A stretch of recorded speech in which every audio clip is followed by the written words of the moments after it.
Hello friends, दृष्टा classes के YouTube channel पर आप सभी का स्वागत है। इस वीडियो में हम लाभ तथा हानि के प्रश्नों को सॉल्व करेंगे और उसका टाइप है क्रय मूल्य ज्ञात करने पर आधारित प्रश्न। ये पिछले वीडियो का ही अगला भाग है। इसमें क्वेश्चन नंबर 11 से शुरू हो रहे हैं। तो चलिए शुरू करते हैं।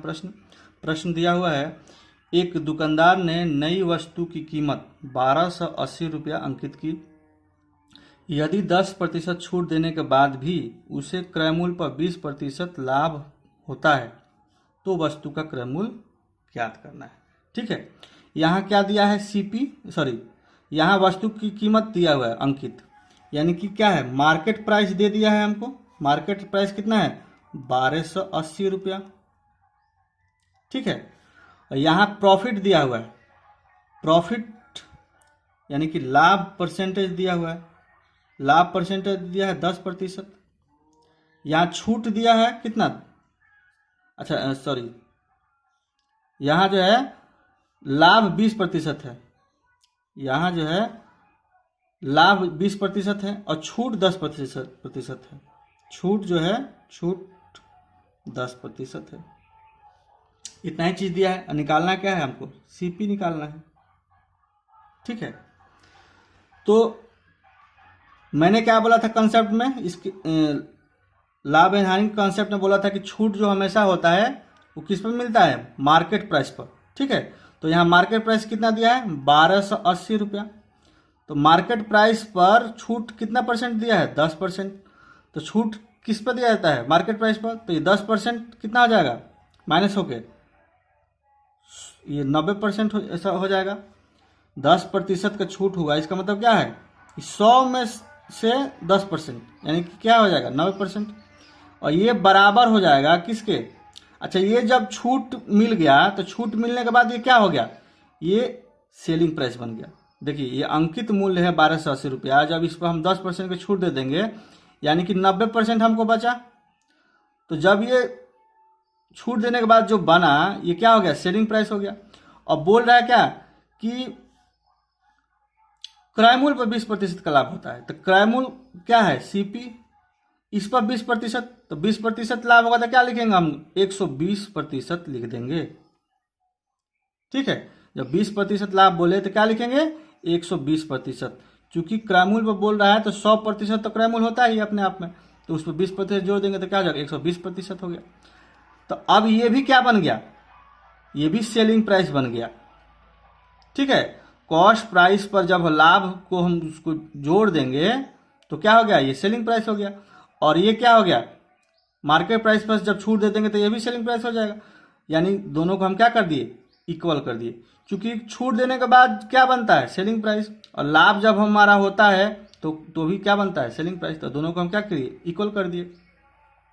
यहाँ देखिए, बराबर के दोनों तरफ नीचे क्या है, 100 है, तो इसको हम काट दिए 100 से।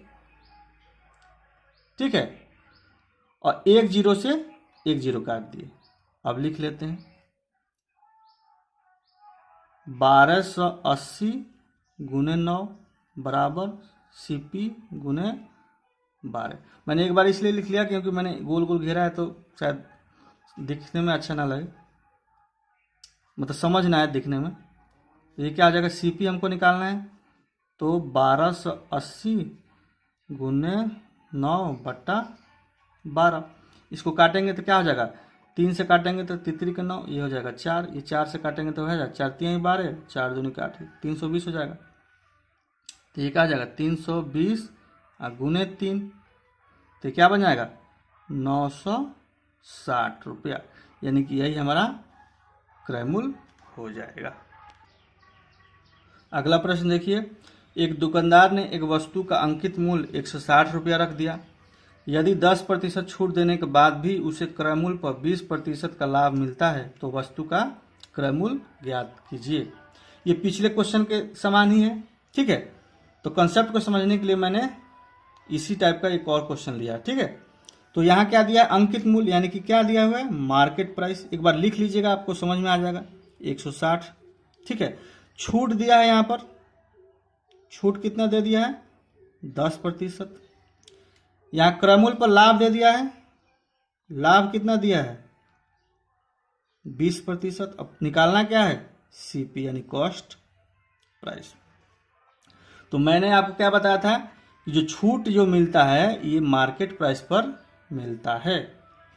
तो मार्केट प्राइस क्या है, 160 रुपया है, गुने इस पर छूट देंगे 10% का, तो क्या बचेगा, ये प्रतिशत है तो प्रतिशत अपने आप में क्या आता है, 100% होता है ना। तो जब 10% का छूट दे देंगे तो क्या बचेगा, 90%। तो इसमें हम क्या कर देंगे, गुना कर देंगे 90%। तो प्रतिशत को कैसे लिखते हैं, 90/100। 90% को हम क्या लिखेंगे, 90/100। ठीक है। अब जो ये बन गया, जैसे ये 160 रुपया था मार्केट प्राइस, इस पर हमने छूट दे दिया 10%, तो बच गया कितना, 90%। तो ये जो बन गया ये क्या हो गया, सेलिंग प्राइस हो गया। किसी भी चीज़ को हम खरीदने जाते हैं, जो छूट देने के बाद हम पैसा पेड करते हैं, तो हमारे लिए क्या होता है, सेलिंग प्राइस होता है। ठीक है। और यहाँ क्या बोल रहा है, क्रय मूल्य पर क्या 20%, क्रय मूल्य क्या है, सीपी हमें निकालना है, तो सीपी ही लिख लेता हूँ। और इस पर लाभ होता है, तो लाभ जब होता है तो क्या होता है, 100% में 20% जितना जुड़ता है, जितना लाभ बोलता है तो जोड़ देते हैं। यहाँ क्या बोल रहा है, 20% का लाभ हो रहा है, तो हम क्या कर देंगे, 100 + 20 यानी कि डायरेक्ट 120% हम लिख लेंगे। तो जब कॉस्ट प्राइस पर 20% का लाभ हो गया, तब ये क्या बन जाएगा, ये भी सेलिंग प्राइस बन जाएगा। कोई भी चीज़ हम बेचते हैं जब लाभ लेकर, तो जब लाभ लेकर बेचते हैं तो वो क्या हो जाता है, हमारे लिए सेलिंग प्राइस हो जाता है। तो ये भी सेलिंग प्राइस हो गया, ये भी सेलिंग प्राइस हो गया, तो दोनों को हमने क्या किया, इक्वल कर दिया। ये नीचे 100 से 100 कट जाएगा, चूंकि गुना में है, सब इधर भी गुना में है, इधर भी गुना में है, 1 0 से 1 0 कट जाएगा ये।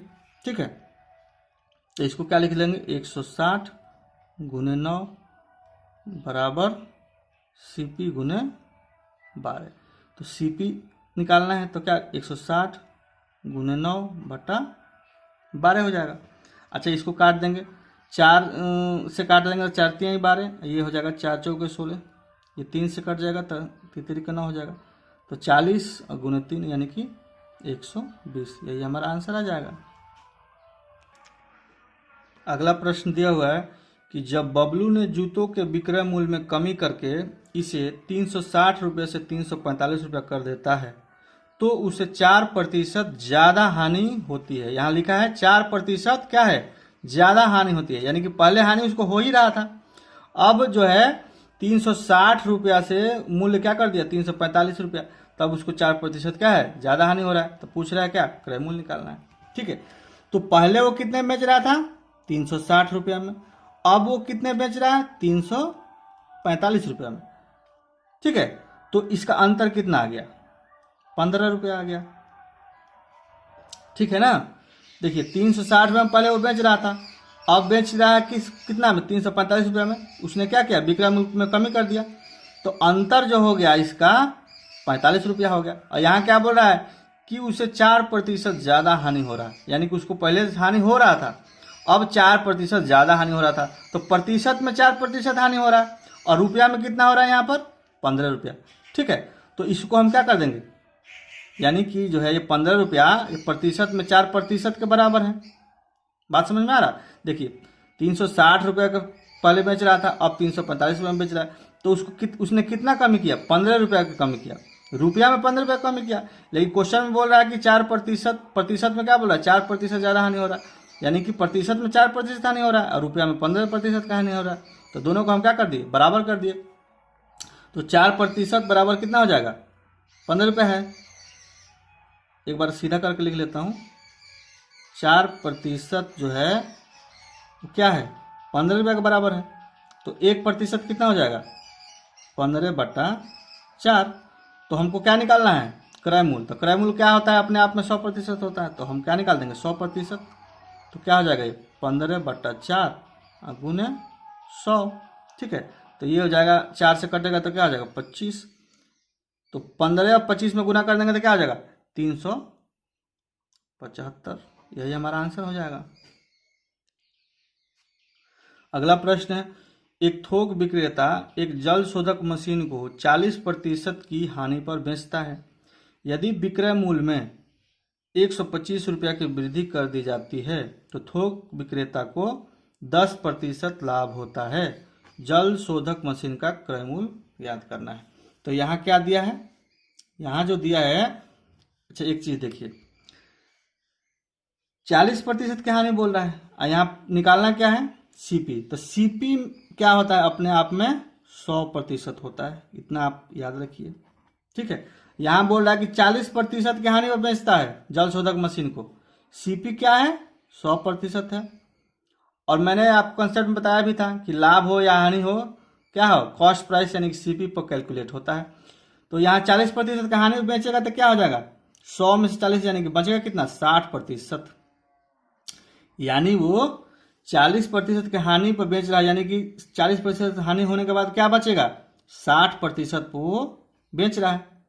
ठीक है, और फिर बोल रहा है कि 125 रुपया की वृद्धि कर दी जाए, यानी कि इतना में वो बेच रहा है, इसका सेलिंग प्राइस क्या है, 60% है।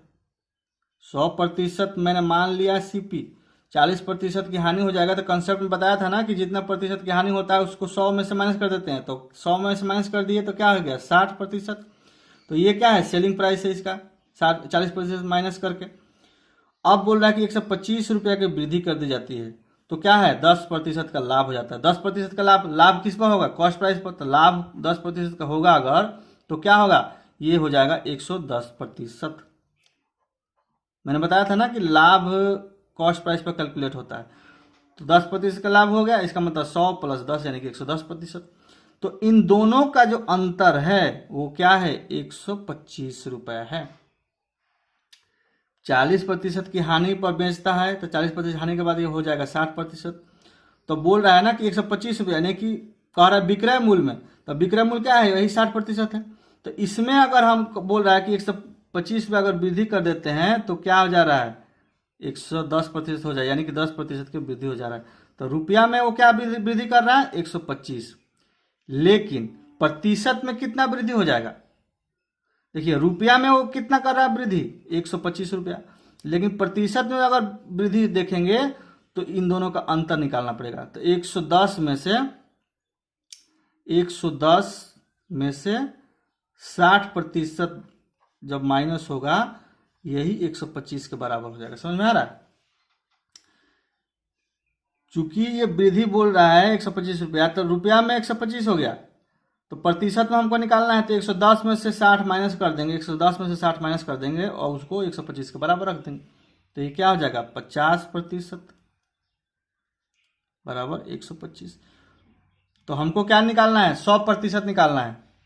देखिए 125 100% निकालना है, तो हम क्या कर देंगे, इसमें 2 से गुना कर देंगे, तो क्या हो जाएगा, ये 100% हो जाएगा ना। और इसमें क्या कर देंगे, इसमें भी 2 से गुना कर देंगे। कंफ्यूज मत होइएगा, यहाँ मैंने क्या किया, मुझे 100% निकालना है, तो मैंने 1% नहीं निकाला, यहाँ देख रहा हूँ 50% है, तो इसको मैंने क्या किया, 2 से गुना करके इसको 100% बना लिया। तो इसको भी तो 2 से गुना करूंगा ना, तो जब इसको 2 से गुना करूंगा तो क्या हो जाएगा, ये 250 हो जाएगा। 125 में 2 से गुना करूंगा तो 250 हो जाएगा। यही हमारा आंसर हो जाएगा। अगला प्रश्न है, साहिल ने 20% की हानि पर किसी वस्तु को 280 रुपये में बेचा। वस्तु का क्या बोल रहा है, क्रय मूल्य निकालने के लिए बोल रहा है। यहां बोल रहा है कि 20% की हानि, तो प्रतिशत वाले को याद करिए या लाभ तथा हानि के कंसेप्ट को याद करिए। जब भी 20% की हानि होगा तो क्या होगा, चूंकि हानि या लाभ दोनों क्या होता है, कॉस्ट प्राइस पर कैलकुलेट होता है। तो जब भी 20% की हानि होगा तो क्या होगा, 100% में से क्या हो जाएगा, 20% की हानि हो जाएगा, ये 20% की हानि हो जाएगा। उसके बाद कितने में बेच रहा है, 280 रुपया। बस इतना ही करना है। आप इतना लिखिए, या मैं डायरेक्ट लिख देता कितना, इसको मैं डायरेक्ट लिख देता 80% बराबर 280। मैंने आपको समझाने के लिए लिखा है कि 20% की हानि का मतलब क्या है कि सीपी जो कि अपने आप में 100% होता है, हानि क्या होता है, सीपी में होगा। तो जितने प्रतिशत का हानि होगा उसको सीपी में से यानी कि 100% में से माइनस कर लेंगे, तो क्या हो जाएगा, 80%। और यहाँ क्या बोला कि 20% हानि होने के बाद 280 रुपये में बेच रहा है, तो इसको इक्वल कर देंगे। क्योंकि प्रतिशत में क्या आ गया, हानि होने के बाद 80%, और बेच क्या आ रहा है रुपया में 280, तो इसको इक्वल कर देंगे। तो 1% कितना हो जाएगा, 280/80। तो 100% निकालना है सीपी, तो 280/80 गुने 100, तो 1 0 से 1 0 कट जाएगा ये। ठीक है, 4 से ये 2 बार में कटेगा, ये 7 हो जाएगा।